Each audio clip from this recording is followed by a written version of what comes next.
Well, here we are. Good morning. How are you? I'm good. I'm here. Good to see you. Looks like you just got back from a run. I did a quickie run this morning. I got up bright and early. Before the show started, I was telling you, Phil and I got home late last night after moving Elizabeth into her, dorm room down there at Baylor University for her, to kick off her freshman year. And so we didn't get back till late last night. Showered, got to bed. And this morning I woke up bright and early and I thought, first day of empty nesthood. I put together my plan and I did all my chores around the house, went for a good long run, got myself a second cup of coffee, going to do my radio show, going to do some more household projects, going to get a pedicure, and then probably out to dinner with Phil. So I've got a plan for my first day of empty nesthood. And then you're going to crash early. Maybe I'll crash early, or I don't know. Maybe I'll stay up all night long. I'll pull it all out because party. I can. Well, I don't know. Phil and I might just go wild and crazy. There you go. Yeah. No, they're going to look at each other and say, "What do we do now?"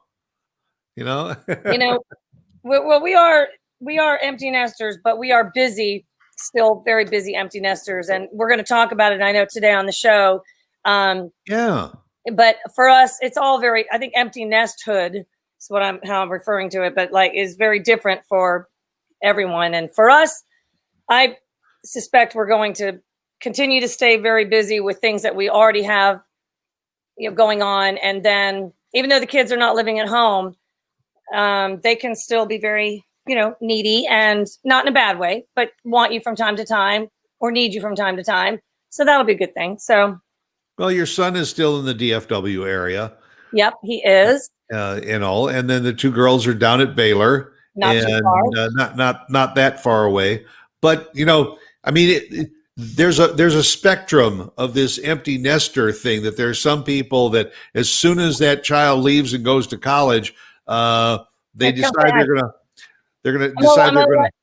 I'm sorry to interrupt you. Phil wanted to say, "Hey." That's the other. Hey, it's the other empty nester. Yep. Hello. How you doing, Phil? Good. Have a great show. You got the whole Ponderosa to yourself now. That's right. Yep. I think I'll get more attention and more honeydews. We'll definitely get more honeydews. That's right. All right, that's a good one. Sorry, Stuart. Go ahead. What were you saying? No, I was going to say, just like what Phil just said. Now the kids are gone. Instead of some of those chores that they had, those are going to get passed on to you and him. So anything that the kids used to do, you gotta pick that up. Sometimes when that child moves out, the parents say, "Okay, we're going to turn their room into an office or into a movie media room or something like that." Others, and I would suspect it's true for you, and that is just keep the kids' rooms the way they are, because when they come back for a weekend to visit, we just want everything to be, normal. You know me too well. That's exactly what Matthew's room. Matthew will be, 25 in a year. He just turned 24, but whatever. And still his room has his pennants up, has all his little sports pennants. And the room is exactly the way he left it. And he loves to come home still because he comes home and, home, his home. Right, and same with Emily. Emily's been off to college now. This will be her fourth year. This year will be her upcoming fourth year.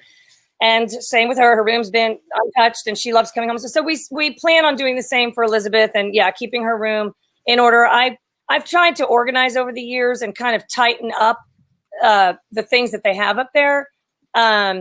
Just kind of use it as an opportunity to clean out and make some order up in their rooms. But other than that, I've left it comfortable and cozy.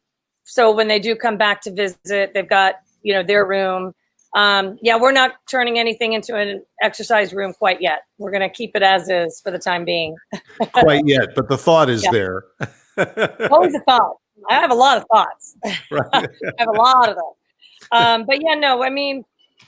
The move-in went well. And like I said, I have a lot of friends who are also empty nesters who have been empty nesters for a few years and who are empty nesters with me, starting out with me this year. And really, I think we're all, I think that for me, the best word is melancholy, only because I believe when you're melancholy, you're sad, but for no real good reason. You don't really know why. So I'm not like sad. It's making me, this time right now is making me reflect on those days with my little babies and my toddlers and my teenagers. And it makes this time, just for me anyway, makes me reflect back on those days and makes me maybe miss those days a little more. But I wouldn't want to be anywhere but where I am today. And I'm so happy and proud of where my kids are today. So I'm happy and proud. That's why I think melancholy is a good word, because your heart might be a little heavy, but you want to be this way, kind of thing. So, and also, Stuart, I think generationally, when people became empty nesters, it was a different experience. I think, not to speak to any one particular parenting, but I'm just saying generally, we are our generation, and even the generation, very hands-on parents, very involved. And the kids were very busy and they're very active with the sport. That's just kind of how our generation, did things. And so I think while you'll miss the kids when they leave the house and you become an empty nester, it's the busyness too. The busyness of their schedule affects you because you were busy right along with them. So I had my busy schedule independent of my children, things that I did independent of my children. But what added to my overall busyness was being busy with them too. So that part has been scraped off my plate. But I'm still a very active, busy person because I like it that way. And it's always been that way for me. So that transition, I don't think will be as difficult for me in particular. Well, there is a thing that's called the empty nester syndrome, and it's people react to being empty nesters a lot of different ways. For instance, you and Phil, when you have dinner tonight, it may be a little bit different because you usually have that third person sitting at the table with you. I mean, at one time there were more, but these next few weeks, when you sit down, you have the two of you to talk to instead of sharing the conversation with your youngest daughter. Then there's also that aspect that your two daughters are only a couple of hours away, whereas some parents, they send their kids off to college or the kids graduate and they move across country. And so they are much less accessible, and it becomes a social thing only through social media. So the definition of what being an empty nester is can take on a different aspect for different people. Absolutely. I couldn't agree with you more. You're right. So many of those aspects come into play in terms of your experience, as you enter. And I'm talking empty nest to the early stages of, because everyone is going to get through the transition, and it will then become their new normal. Empty nested, I would think that the most challenging part of it, if it's challenging at all for anyone, would be in the early stages of it, as you begin to kind of reinvent your new routine, your new life without having the kids living in the house. I mean, obviously they're still your kids and you're still going to you're still their parent and all of that. But in terms of just the physical, like you were saying, just their physical presence in the house, things that they would do or not do, chores, you were referring to chores that you might have to then take on, something that they might have been responsible for doing. And then, very good point that you made, geographical location to your children as they leave the house. Because it is comforting. Well, my children are down. All three of my kids went to Baylor, and which is 2-hour drive, almost exactly door to door. While they were close in proximity. They didn't really come home much. They were busy down there doing their own thing, very social. But the comfort of knowing, just mentally, the mental comfort of knowing that if I needed to, I could hop in the car, go down, and even come back in the same day, and they could do the same thing. So yeah, no, that definitely would impact, I would think, your emotions somewhat. If you've got somebody who maybe decided to go, I don't know, out of state or out of the country, I would think that would be very impactful in terms of your emotions. And I agree with you too, that again, depending on who you talk to, you've got some parents that worked full-time, very time-consuming jobs, perhaps. Maybe they traveled a lot, or perhaps maybe those, and still wonderful, great, caring parents, always there for their kids. Right. But because they had that other part of their life that preoccupied their mind in that way, maybe their transition into the early stages of empty nesthood wouldn't be as great, because they had that other part of their life. For me, I'm speaking from my personal experience. I happen to have been at home, I don't know, what do you want to call it? I never know what the right thing to stay at home mom. I don't stay at home, but whatever. A full-time, I don't know what to call it, but I didn't work professionally outside the house. Right. Yeah. You weren't a 9 to 5-er. Phil sitting over there, he said I was a domestic engineer. Yeah. I don't know. But by the way, just to drop in, a couple people have dropped in hellos to us. Leslie Pulaski said to say hi to Vaughn. You need to say hi, Smurf. Yeah, and Her nickname in college was Smurf. The real interesting one was Joni Koch, who didn't chime in to say hi Stuart or hi Vaughn. She wrote hi Phil. Oh, okay. Well, that's funny, because I don't see that comment, so I must be on it. I don't know. Yeah. Yeah. Well, yes, Joni. Hello to Joni. Also, Coral Peroni. I don't know, Coral Irvin. Excuse me. She. I went to elementary school with her. That's how long I've known her. Wow. She's a couple years behind me on empty nesthood. Leslie, I know her daughter is a senior. Cannot remember her son. I think Leslie's an empty nester too. Leslie, you'll need to tell me if you are or not. Can't keep track of the kids around here, but anyway, I don't know what I was saying. Just that I think that everybody's experience is very personal, but what I do think is should be a constant, no matter who you are and where you are and what your personal experience is, that you should make empty nesthood very meaningful for you, and productive. Give yourself goals and set, I don't know, just don't lose a sense of purpose during that time. If your purpose was very much about the kids, which mine was, and still is, try to take that time to, and this is kind of what I'm wanting to do, just to focus, not become self-centered, of course, but focus on what you can do for yourself that you've not been able to really do because you've been so busy doing other things with the kids.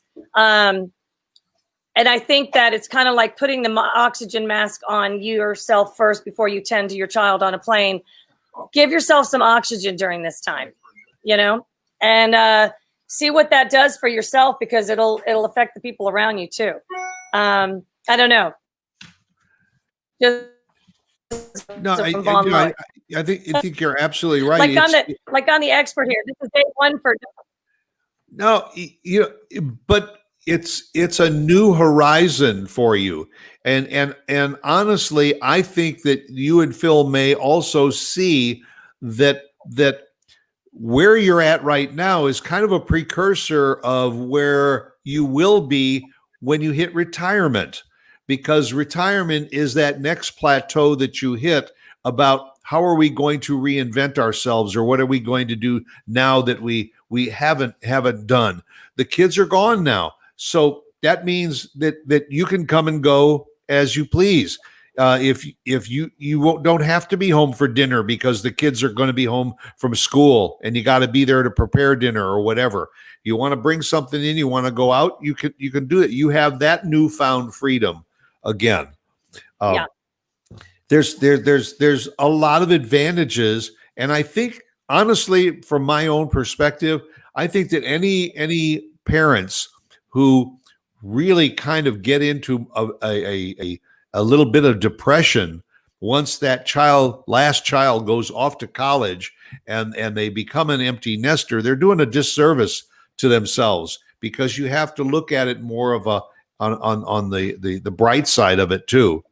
Absolutely. I mean, and this is, again, like I said in the beginning of the phone call, this is where you're supposed to be. This is what you've worked for. This is what you prepared your kids for. And hopefully you've been given some good advice along the way to prepare yourself for this time as well. And, make sure that you have something to kind of sink your teeth into once you've kind of taken the responsibilities that are associated with your kids off your plate. You don't want to sit there with an empty plate. You want to continue to feed yourself. So make sure you've added some things to your plate, knowing that you're going to be scraping some of those other things off your plate, which I have done. And I have to give a shout out to my parents, because my mom, and for one, has always said, you're a great mom and you're very involved with the kids, and I have been. But just know that they're going to go on, and you need to make sure that you have something there to hold on to then, and that gives you a sense of purpose and meaning. And I have, and I've as you know, I've done a lot in preparation of this time in terms of getting myself ready for doing some grant writing, which I've kind of done a lot. I did a lot in quarantine to prepare myself for that, but other things. Tutoring, and I'm a reading specialist. I could go down the list, but it's, for me, it's not just things like that. I mean, I like to stay busy, just physical activity. I love to work around the pool. I love to take my runs, and I love to do all that. So, I mean, whatever it is, my point is, whatever it is, just, get the depression thing. I think it comes from not choosing to do that for yourself. And it doesn't matter if your thing is to get up and go volunteer somewhere, or go visit a friend, or again, whatever it is, or, you're in the middle of reading a book and you want to write a book review on it. I mean, whatever, or cooking or baking, but I think it's important to just continue the sense of purpose through empty nesthood until it becomes more natural for you. Because again, I'm talking early stages of empty nesthood. And then to your point, this is just this is just another chapter, and then comes retirement, which is a whole other ball of wax. Another chapter. A friend of mine had told me about a book that she had read one time. I want to say it's called Halftime. And I believe it's a book about kind of this time in your life where you've reached this point where your job has been to raise the family and have a job and have a professional career at the same time, perhaps, but raise the family, get the kids out the door, and then it's halftime. I like that word, because a lot of times at halftime you go into the locker room and the coach is kind of giving you that pep talk. Okay, here's where we are in the game right now. We did good. We're doing good. We're doing well. Yeah, I can see you're out there really fighting. Team looks good. We can do this thing. We win. Okay, so the second half of the game, guys, it's going to look, and girl, whatever, it's going to look just as good. We're going to do even better. We're going to get out there and fight. The whole pep talk in the locker room. Everybody's, yeah. So that's Phil and I. We're at halftime right now. We're like, yeah. We're going to second half. Well, we're gonna. That's the old Newt Rockney speech there. Let's go out there. Let's go. Let's go. Fight. Yeah. So I mean, look at it as halftime. I mean, it's It's Well, this gives you the freedom to do the things that you wanted to do or even did do, but sometimes had to kind of postpone because you had to take care of the family first before you could go back to doing those things. yeah. You know, and you know, it's interesting that one of the things that I read, it said that now when the final child leaves the home to go off to college and you are an empty nester, you can now sleep with both eyes closed. Because you know you don't have to have the one eye kind of open. Is she home yet? You know, is the car in the garage? You know, you don't that worry aspect. Although now you have to wonder, what is she doing 2 hours away at college? Well, it's funny. That's another kind of piece to this whole thing. I've had, so Matthew's out of college now 2 years. Emily's a senior and Elizabeth's a freshman. So let's see, let's do the math. How many years have we been in college? I don't know. As 6. Parents. Yeah. 6? Yeah. 6, 7, yeah, we'll be 10 when Ellie's done. So yeah, 6 years so far. So the 6, thing and also I might add that a good portion of that time you had 2 in college at the same time. Yeah, well, the way Phil and I kind of spread out the kids, and this was the case in high school too. So the oldest was a senior when the middle one came in as a freshman, and that's how it was in college as well. When Matthew was a senior, Emily came in as a freshman. Same with Emily and Elizabeth. Emily freshman, or excuse me, senior. Ellie freshman. Same at college. So we've had Matthew and Emily overlap 1 year at Baylor, and now this is our second year to overlap with Emily and Elizabeth. With 2 girls. So 2 years of overlapping, which, yeah, that's, but I love it. I love that they were able to spend a year together in high school and in college during that transitional year for the younger one. I thought it was always such a great thing that they had their sibling nearby. So it was nice. But I was going to say, you were talking about, is it easier when they're there or here? So over the past 6 years, and now we have another 4 to come. My personal experience is that when they're home after being at college for any period of time, they've kind of gotten used to doing things a different way down there, as they should as young adults, a little more independence and freedom and whatnot, coming and going at hours that are normal to them, but not quite normal to us.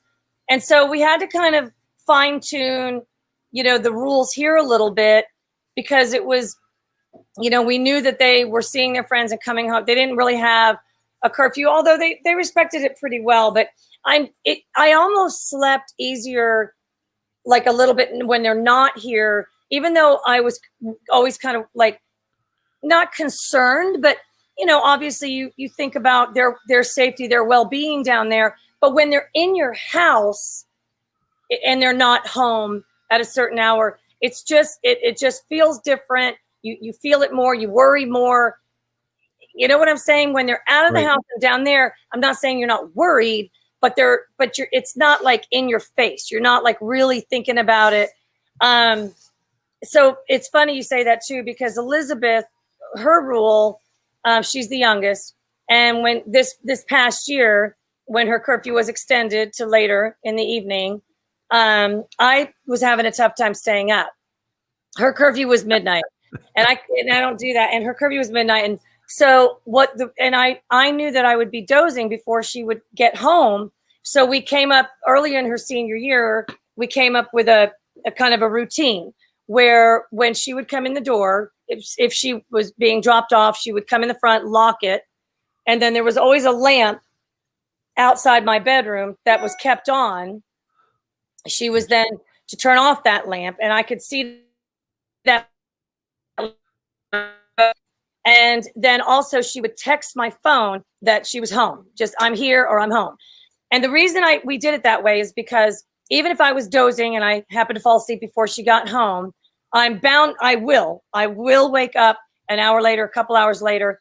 And if the lamp is off, and if I look at my phone and I see I'm home or here, I know she's in the house and she's home. That way she doesn't have to come in and wake me up, but I see the signal. So that worked. And so last night was our first night to sleep without her here at the house. And the lamp was off. Well, so I texted her and I said, "Hey, I'm settling in to go to sleep." I said, "Don't forget," and because we had shortened it to lamp, but we had shortened it to lock, lamp, text, and that she knew was the routine. If she, so I texted her last night. I said, "Hey, I'm settling in, gonna fall asleep here shortly. Don't forget lock, lamp, text." And she texted back with that little emoji with the eyes welled up with tears. And she's like, "Oh, Mom," because kind of tugged at her heart a little bit. But yeah, so her routine is, I didn't talk to her yet this morning, but I talked to her sister, Emily, and she said, "Have you talked to Ellie yet?" And I said, "No." And she said, "Oh, she's good. She's already gone." They've got a great coffee shop down in Waco, right by campus called Common Grounds. And she said, "Oh yeah, she's already gone with some friends to get a cup of coffee this morning." And she's going to hit the bookstore and get her books. And so I day number 1, so far so good. So far, so. Well, I just want to say hello to Gabriella for dropping in and saying hello, and a dear friend, Monica Graves from Ontario, Canada, is tuned in to watch us. So great to have Monica watching the show too. I'm following her show, and she's a lovely lady. For those that are watching or listening to the show, Mark has set us up with a great ability to let us know that when you are texting in, and if you are an empty nester now and you have some advice for Vaughn and Phil, or you have some experiences that you want to share about being an empty nester and all, type them in via the Facebook page and everything, and we'll try and address some of your comments also. One thing that I think you're going to find now as an empty nester is, let's see, probably your grocery bill will go down, and also the amount of laundry that you do every week will probably go down a little bit too. Yeah, the laundry definitely, but the grocery bill, I mean, because while it might go down here in this household, it doesn't go down where this excludes Matthew because he does his own thing, but the girls down at. So, for example, I just said Elizabeth went and got herself a cup of coffee this morning. So a lot of times we see expenses go up a little bit, down there in Waco. Emily loves to grocery shop. She loves to go to the grocery store once a week, gets her thing. So, but laundry definitely will go down a little bit. Yes, that's. By the way, I'm still sipping my coffee. I love it. My Magnolia cup in Waco, Texas. Did you do that on purpose? Huh? Did you? That happens to be the cup I'm using today. I knew we were. Funny? So you didn't do it. You didn't do it on purpose. You didn't pick the mug on purpose.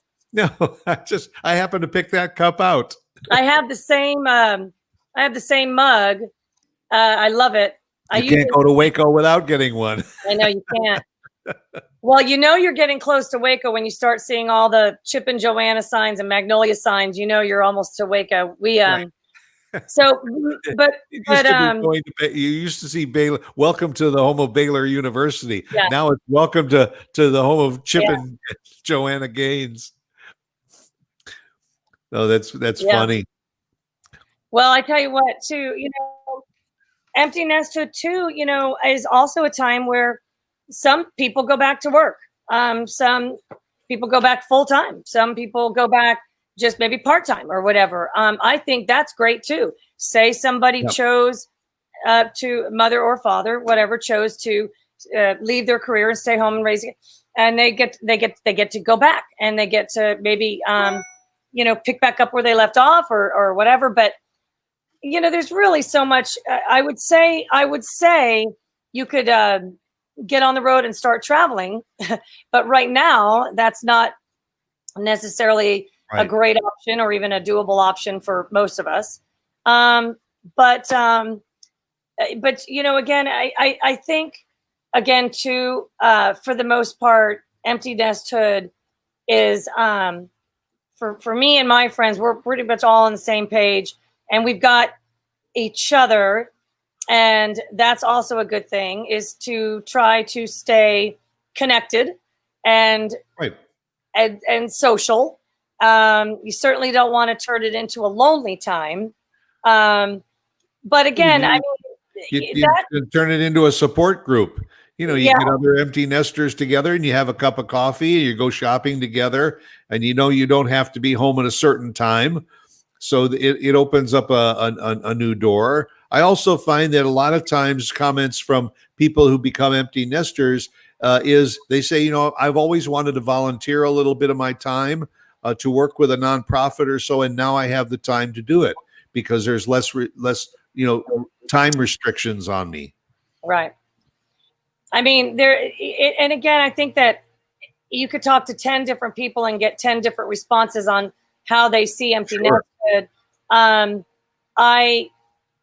We're very active people, Phil and I, and our kids are very active, and they were very busy. So we were busy with them and busy on our own so I don't know that too much will change. I mean, like I said, our kids, Matthew, like you said, is just up the road. We see him regularly and whatnot.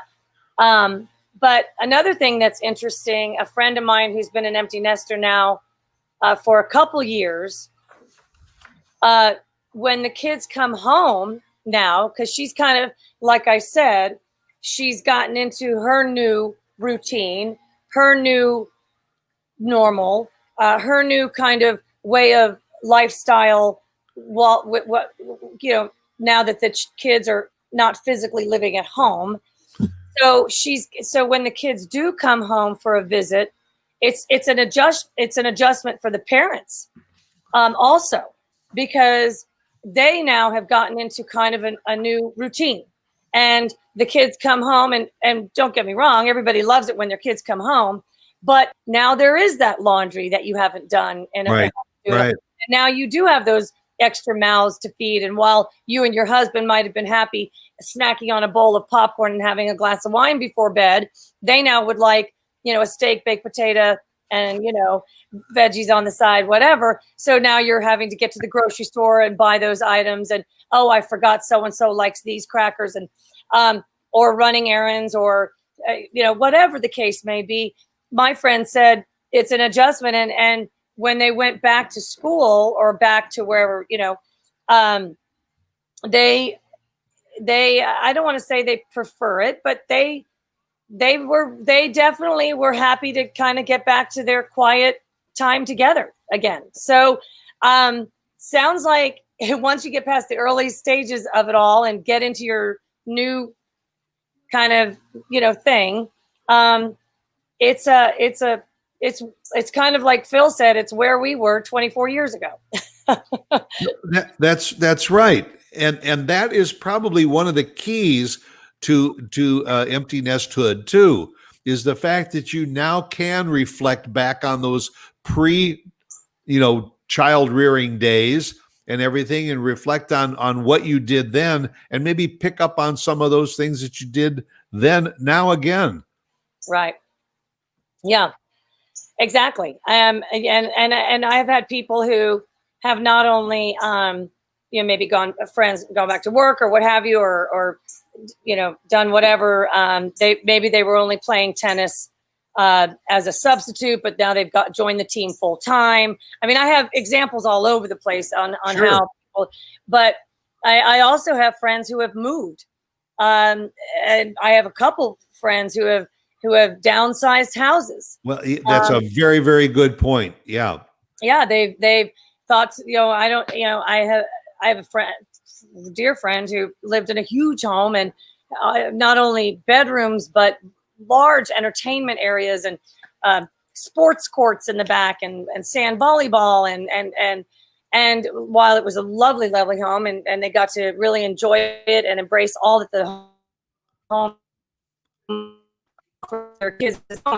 When the kids left the house, the parents were kind of looking around like, well, we certainly don't need all this space anymore. So I have had several friends who have downsized, moved out closer to a lake, golf course, like that. So that's another thing that I think happens during early empty nesthood, or even just somewhere in the early stages of it. People start to think in terms of, okay, what do our living arrangements look like, and should we redefine that right now? You're absolutely right. It is sometimes, as you said, you kind of look at different plateaus during your lifetime, and when you do get to empty nesthood, that sometimes is a time that people plan for, and they say, we don't need this 5-bedroom house anymore, and maybe now's the time to go into a townhouse into a community that has all these amenities that we still like to have, but without all of the space to have to maintain. And that's the prime opportunity. And some people plan for that. Others, like yourself, you'll probably stay in your house because, as we said earlier, the kids are only a couple hours away, and there's going to be those weekends and those time off from school where everybody comes piling back into the house, and you share like the good old days. And also, you kind of want to hang on to that for a little bit longer before you finally say, it's time to go from 5 bedrooms to 3 bedrooms or whatever. Right. And you're right. And that's a very personal thing too. Yes, you're right. We have chosen to stay in our home here. Our children love to come home, to their home. Right. And I know any house can become a home. Don't get me wrong. But also they have friends in the neighborhood. We love our neighbors. So it's a very personal choice whether or not you decide to kind of change your living arrangements when you're an empty nester. We've chosen to stay here for the time being anyway. Well, you've been in your community how long? So Elizabeth, the baby, who just started her freshman year at Baylor, she was literally turned 1 year old the day we moved in to this house. And she just turned 18 years old. So in July, so 17 years in this house. And we love it. And we love our neighbors, and kids love that their friends are all nearby. While generally speaking, Dallas is a transient city, Dallas, Fort Worth, Frisco, including Frisco, whatever. It's we have this community where we live is very it's been very constant. That not a lot of coming and going. Right. A lot of my children's friends who they knew as preschoolers, then they went to school together all the way through, are still here. So that's it's a nice thing to know that when you come home, it's more than just for us, for the kids. It's been more about, not just coming to their house, which is their home, but home in terms of their community where they know it, all their friends are here and whatnot, very connected. So yeah, for us, we're gonna stick around for a time being. And but honestly, I have friends who have gone and gotten a destination home because that's what they'd like to do now at this time in their life. Have the kids come to more of a destination home, whether it's a house in Colorado or at the beach or a lake house or what have you. Other friends have just kind of downsized. So some people just feel like maybe it's a time to get something bigger because now their kids are grown and bringing boyfriends and girlfriends home and whatnot. And so again, how you embrace empty nesthood is a very personal thing. And again, like I said, some people go back to work and really start jamming professionally, and that's great too. So, it is something I think that anybody that they're doing a disservice to themselves if they just wait until that last child leaves the house and they become an empty nester, because it's something that you really should prepare for. Absolutely. Because it's a little change in your lifestyle and all, and rather than having it sneak up on you, plan for it the same way you would when you know that retirement is around the corner. Excuse me. And you start to say, okay, what are we going to do once we retire? Absolutely. You do the same thing that you do when you get married, and then after a couple of years, you say, I think let's start planning for a family. You lay out a plan. This empty nesthood I don't think should be a syndrome. It shouldn't be something that's difficult. It should be something that's more of an easy transition. And I think that's an excellent parting advice. I know we're nearing the end of the show, but I prepared and at least gave some thought to how I wanted to transition. Again, I'm still very much very busy with the kids and involved in a different way, but still involved. They're young Sure. adults. They're young adults. They're independent. They're doing their thing, but still, there for them if and when need be. So it's not like you clear off all parental responsibilities, but certainly the day-to-day, I think, would be the responsibilities that, that would no longer exist on a regular basis, and fill that time, or if it keeps you happy to not fill that time, then don't fill that time. Sit idle if that's what you need right now, but do what you believe makes you happy. Right. We gave so many examples of what people do during empty nesthood. There are too many examples to even share. But my point is, keep yourself going, keep yourself happy. You're still a parent. I still feel very much like a parent. I woke up this morning, first day into it, and I did a lot around the house, and I hit this. I exercise, I do my thing, and I've got more to do today, and that works for me. Well, you don't stop being a parent.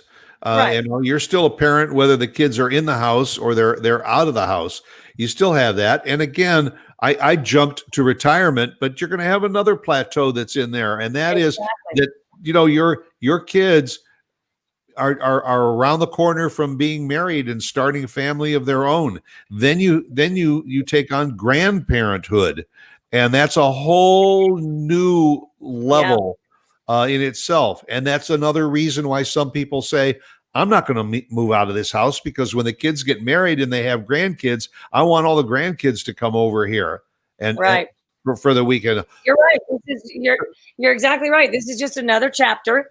Empty nesthood, just another chapter. And then, so yeah, absolutely. And so Phil and I, we're good to go. We were prepared and planned for this time, and we wanted this time to come for the kids and for us. And so it's what you make of it. And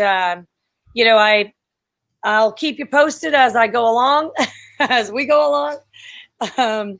Very good. And I'll be there, and you guys just enjoy yourself. When we sign off, you can go off and have a good time with your pool boy, and have a great day. And for those that are watching, if you are an empty nester or you're soon to be an empty nester, embrace it. Enjoy it, plan for it. And thanks again to everybody that tuned in and watched. Ty Foley just chimed in. Hi, Ty. He's usually one of our regulars. Hi. Yeah, he's an empty nester also, so he knows from where we're talking. But plan for it and enjoy it. Can I interrupt you, Stuart, and just say to all those kids that have just gone off to school, whether college or primary, whatever, high school, whatever. I want to wish well-being, safety, that we can proceed through this school year with as much normalcy as possible, and victory over this virus. And just the best of luck to all the kiddos that have gone off, leaving their parents as empty nesters. Best of luck to those kids. We're so proud of them all. Absolutely. And the best to you this week. And for those that are watching and listening, thanks for being with us. And we hope you'll be right back here next week again for another edition of Something to Talk About. So be well, take care of yourselves. Bye.